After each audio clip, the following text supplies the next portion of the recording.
দেখ প্রমাণ। দেখি কাগজ, পারলি তোরা বাপ মেয়ে মিলে গ্রামবাসীকে পথে বসাতে? আপনার কথা বলেছি, আমি এরকম কিছু করিনি।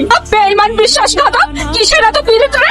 লজ্জা করে না? আর তুই কেমন বাপ, নিজের মেয়েকে একটা অজানা ছেলের পিছনে লেলিয়ে দিতে লজ্জা করে না? আমাদেরকে নিশ্চয় কত টাকা খেয়েছিস, বলাই দড়ি চটে না জানোয়ার।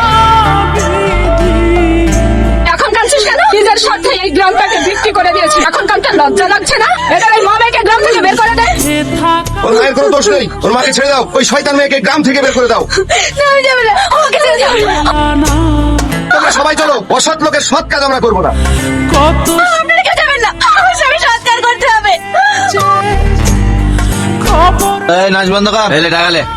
কালকে আবার আসতে হবে নাকি? আর তুই যা, দরকারের ফটো ডেকে নেবো। ওকে। তোর মধ্যে ট্যালেন্ট আছে, গ্রামের সমস্ত মানুষকে বোকা বানিয়ে সমস্ত জমি জায়গা লিখে লিয়েছি, আর থেকে আবার বড় ট্যালেন্ট কি হতে পারে? হ্যাঁ, পরের মিশনটা